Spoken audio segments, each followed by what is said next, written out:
America ਦੇ ਵਿੱਚ ਗਰਮੀ ਦੇ ਨਾਲ ਬਦਹਾਲੀ ਦਾ ਦੌਰ ਚੱਲ ਰਿਹਾ ਆ। ਐਕਸਟ੍ਰੀਮ ਹੀਟ ਦੇ ਚੱਲਦਿਆਂ ਇਸ ਟਾਈਮ ਥਾਂ-ਥਾਂ ਦੇ ਉੱਤੇ ਐਕਸਟੈਂਸਿਵ ਹੀਟ ਵਾਰਨਿੰਗਸ ਜਿਹੜੀਆਂ ਚੇਤਾਵਨੀਆਂ ਜਿਹੜੀਆਂ ਉਹ ਲਾਗੂ ਕੀਤੀਆਂ ਹੋਈਆਂ ਆ। 28 ਸੂਬਿਆਂ ਦੇ ਵਿੱਚ ਇਸ ਟਾਈਮ ਹੀਟ ਦੇ ਨਾਲ ਸੰਬੰਧਿਤ, ਗਰਮੀ ਦੇ ਨਾਲ ਸੰਬੰਧਿਤ ਜਿਹੜੇ ਪ੍ਰੋਮਪਟਸ ਆ, ਅਲਰਟਸ ਆ, ਉਹ ਚੱਲ ਰਹੇ ਆ। ਟੈਕਸਸ, ਓਕਲਾਹੋਮਾ ਦੇ ਵਿੱਚ ਤਾਪਮਾਨ 115 ਡਿਗਰੀ ਨੂੰ ਪਾਰ ਕਰ ਗਿਆ ਆ। ਇਸ ਮੌਕੇ ਅਮਰੀਕਾ ਦੀ ਵਸੋਂ ਦੇ ਵਿੱਚੋਂ 200 ਮਿਲੀਅਨ ਲੋਕ ਜਿਹੜੇ ਆ ਉਹ ਐਕਸਟ੍ਰੀਮ ਟੈਂਪਰੇਚਰ, ਵੱਧ ਗਰਮੀ ਦੀ ਮਾਰ ਦੇ ਹੇਠ ਆ, ਜਿੱਥੇ 90 ਜਾਂ ਉਸ ਤੋਂ ਵੱਧ ਤਾਪਮਾਨ ਰਹਿਣ ਵਾਲਾ ਆ ਅਗਲੇ 3 ਦਿਨਾਂ ਦੇ ਵਿੱਚ। ਜਿਹੜੇ ਇੱਥੇ ਨੇ ਉਹਨਾਂ ਨੂੰ 90 ਦੇਖ ਕੇ ਲੱਗਦਾ ਵੀ ਇਹ ਠੀਕ ਆ, ਪਰ ਕਈ ਇਲਾਕਿਆਂ ਦੇ ਲਈ 90 ਵੀ ਜ਼ਿਆਦਾ ਹੁੰਦਾ ਹੈ, ਖਾਸ ਕਰਕੇ ਉਹ ਇਲਾਕੇ ਜੇ ਆਪਾਂ ਕਹੀਏ ਹਰਜੋਤ ਸਿੰਘ ਜੀ, ਜਿੱਥੇ ਠੰਡ ਜਿਹੜੀ ਉਹ ਜ਼ਿਆਦਾ ਪੈਂਦੀ ਹੁੰਦੀ ਆ। ਸੋ ਉਹਨਾਂ ਦੇ ਲਈ ਵੀ ਆਉਣ ਵਾਲੇ ਜਿਹੜੇ 3-4 ਦਿਨ ਆ, ਹਫ਼ਤਾ ਆ, ਉਹ ਕਾਫੀ ਔਖਾ ਲੰਘ ਸਕਦਾ ਆ। ਸੋ ਜਿਹੜੇ ਗ੍ਰੇਟ ਪਲੇਨਸ ਜਿਨ੍ਹਾਂ ਨੂੰ ਆਖਿਆ ਜਾਂਦਾ ਹੈ, ਮਿਡ ਵੈਸਟ ਦਾ ਸਾਰਾ ਹੀ ਜਿਹੜਾ ਇਲਾਕਾ ਹੈ ਗ੍ਰੇਟ ਪਲੇਨਸ ਆ, ਕਿਉਂਕਿ ਪੱਧਰੇ ਨੇ, ਪਲੇਨ ਨੇ, ਤੇ ਇੱਥੇ ਅਚਾਨਕ ਤਾਪਮਾਨ ਦੇ ਵਿੱਚ ਚੇਂਜਿਸ ਆਉਂਦੀਆਂ ਜਾਂਦੀਆਂ ਰਹਿੰਦੀਆਂ, ਪਰ ਅਗਲੇ 3 ਦਿਨਾਂ ਤੱਕ ਕਹਿੰਦੇ ਆ ਲਗਾਤਾਰ ਟੈਂਪਰੇਚਰ ਰਹਿਣਾ ਆ। ਇਹ 200 ਮਿਲੀਅਨ ਦੇ ਵਿੱਚੋਂ 60 ਮਿਲੀਅਨ ਅਜਿਹੇ ਅਮਰੀਕੀ ਹੋਣਗੇ ਜਿਹੜੇ ਕਿ ਟ੍ਰਿਪਲ ਡਿਜਿਟ, ਯਾਨੀ ਕਿ 100 ਤੇ ਉਸ ਤੋਂ ਵੱਧ ਤਾਪਮਾਨ ਅਗਲੇ ਇੱਕ ਹਫ਼ਤੇ ਦੇ ਲਈ ਉਹਨਾਂ ਨੂੰ ਝੱਲਣਾ ਪਵੇਗਾ। Heat advisory, extensive heat warnings ਉਦੋਂ ਲੱਗਦੀਆਂ ਨੇ ਜਦੋਂ 100 ਡਿਗਰੀ ਤੋਂ ਉੱਤੇ ਵੱਲ ਨੂੰ ਜਿਹੜਾ ਉਹ ਤਾਪਮਾਨ ਜਿਹੜਾ ਉਹ ਬਣ ਜਾਂਦਾ ਆ। ਸੋ ਇਹ ਜਿਹੜੀਆਂ ਐਡਵਾਈਜ਼ਰੀਜ਼ ਤੇ ਵਾਰਨਿੰਗਸ ਆ 105 ਮਿਲੀਅਨ ਲੋਕਾਂ ਨੂੰ ਇਸ ਟਾਈਮ ਇਫੈਕਟ ਕਰ ਰਹੀਆਂ। ਓਵਰਆਲ 200 ਮਿਲੀਅਨ ਇਹਨਾਂ 28 ਸੂਬਿਆਂ ਦੇ ਵਿੱਚ ਰਹਿ ਰਹੇ ਆ, ਜਿਨ੍ਹਾਂ ਦੇ ਉੱਤੇ ਐਡਵਾਈਜ਼ਰੀਜ਼ ਤੇ ਹੀਟ ਵਾਰਨਿੰਗਸ ਲੱਗੀਆਂ ਹੋਈਆਂ ਆ।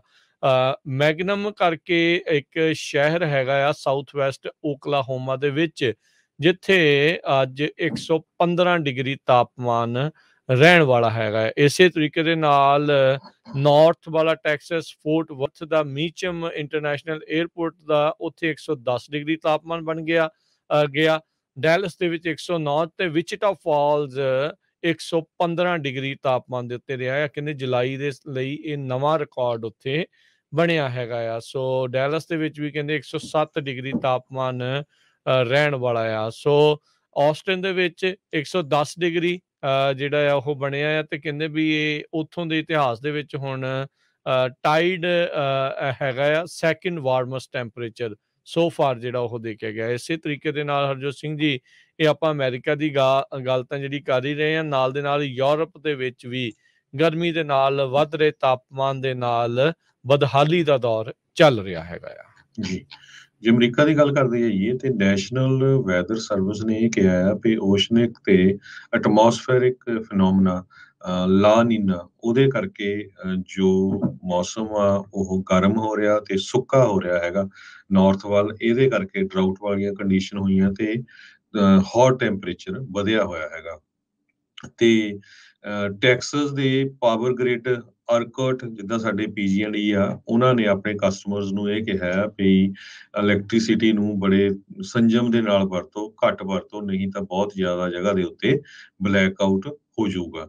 ਨੈਸ਼ਨਲ ਵੈਦਰ ਸਰਵਿਸ ਸਾਰੇ ਲੋਕਾਂ ਨੂੰ ਬੇਨਤੀ ਕਰ ਰਿਹਾ ਵੀ ਵੱਧ ਤੋਂ ਵੱਧ ਹਾਈਡਰੇਟਡ ਹੋ, ਵੱਧ ਤੋਂ ਵੱਧ ਪਾਣੀ ਪੀਓ ਤੇ ਬਾਹਰ ਨਿਕਲਣ ਤੋਂ ਬਚੋ। ਬਾਹਰ ਨਾ ਨਿਕਲੋ, ਆਪਣੇ ਘਰਾਂ ਦੇ ਅੰਦਰ ਜਾਂ ਠੰਡੀ ਜਗ੍ਹਾ ਦੇ ਵਿੱਚ ਰਹੋ। ਸੋ ਹੁਣ ਤੁਸੀਂ ਦੇਖੋ ਵੀ ਅਮਰੀਕਾ ਦੀ ਪੋਪੂਲੇਸ਼ਨ 340 ਮਿਲੀਅਨ ਦੇ ਕਰੀਬ ਹੈਗੀ ਆ, 338 340 ਮਿਲੀਅਨ, ਤੇ 100 ਮਿਲੀਅਨ ਲੋਕ ਇਸ ਗਰਮੀ ਦਾ ਸ਼ਿਕਾਰ ਹੋ ਰਹੇ ਹੈਗੇ ਆ। ਡੈਲਸ ਦੇ ਵਿੱਚ ਅੱਜ 24ਵਾਂ ਦਿਨ ਆ ਜਿੱਥੇ ਟ੍ਰਿਪਲ ਡਿਜਿਟ ਟੈਂਪਰੇਚਰ ਚੱਲ ਰਿਹਾ, 110 ਡਿਗਰੀ ਤੋਂ ਉੱਪਰ ਟੈਂਪਰੇਚਰ ਚੱਲ ਰਿਹਾ ਹੈਗਾ। ਤੇ ਕੈਲੀਫੋਰਨੀਆ 'ਚ ਵੀ ਕੋਈ ਬਾਹਲੀ ਜਿਹੜੀ ਕੰਡੀਸ਼ਨ ਗੁੱਡ ਨਹੀਂ ਹੈਗੀ। ਸੈਂਟਰਲ ਵੈਲੀ ਦੇ ਵਿੱਚ ਬਹੁਤ ਬੁਰਾ ਹਾਲ ਹੈਗਾ ਇਸ ਵੇਲੇ।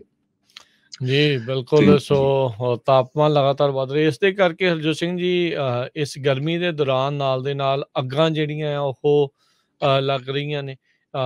ਇਸ ਟਾਈਮ ਕਈ ਥਾਵਾਂ ਦੇ ਉੱਤੇ ਅੱਗਾਂ ਦੇ ਕਰਕੇ 40,000 ਤੋਂ ਵੱਧ ਲੋਕਾਂ ਨੂੰ ਘਰੋਂ ਬੇਘਰ ਹੋਣਾ ਪੈ ਰਿਹਾ ਆ।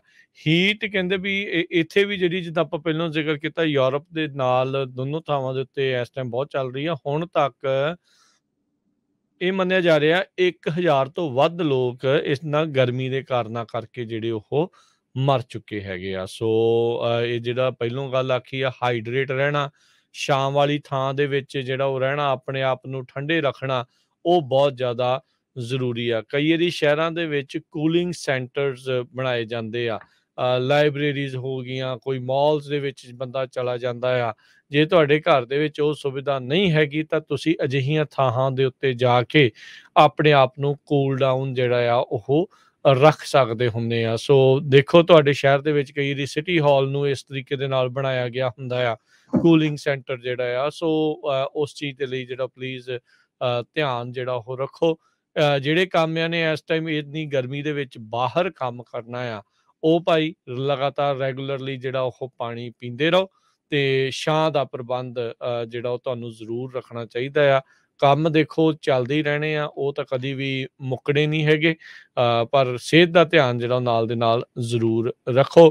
ਇਹਨਾਂ ਦਿਨਾਂ ਦੇ ਵਿੱਚ ਹੀ ਹਰਜੋਤ ਸਿੰਘ ਜੀ, ਜਦੋਂ ਭਰ ਗਰਮੀ ਚੋਂ ਬਾਹਰ ਆਉਣਾ, ਅੰਦਰ ਆਉਣਾ, ਏਸੀ ਚੱਲਦੇ ਹੋਣੇ, ਤਾਂ ਫਿਰ ਬੰਦਿਆਂ ਦੇ ਬਿਮਾਰ ਹੋਣ ਦਾ ਵੀ ਡਰ ਨਾਲ ਦੇ ਨਾਲ ਜ਼ਿਆਦਾ ਰਹਿੰਦਾ ਹੈ, ਗਰਮ ਸਰਦ ਜਿਸ ਲਿਹਾਜ਼ ਦੇ ਨਾਲ ਹੁੰਦੀ ਆ। ਸੋ ਪਲੀਜ਼ ਆਪਣੀ ਸਿਹਤ ਦਾ, ਆਪਣੇ ਲਵਡ ਵਨਸ ਦਾ ਜਿਹੜਾ ਉਹ ਤੁਸੀਂ ਇਸ ਚੀਜ਼ ਦੇ ਪ੍ਰਤੀ ਧਿਆਨ ਜ਼ਰੂਰ ਰੱਖੋ।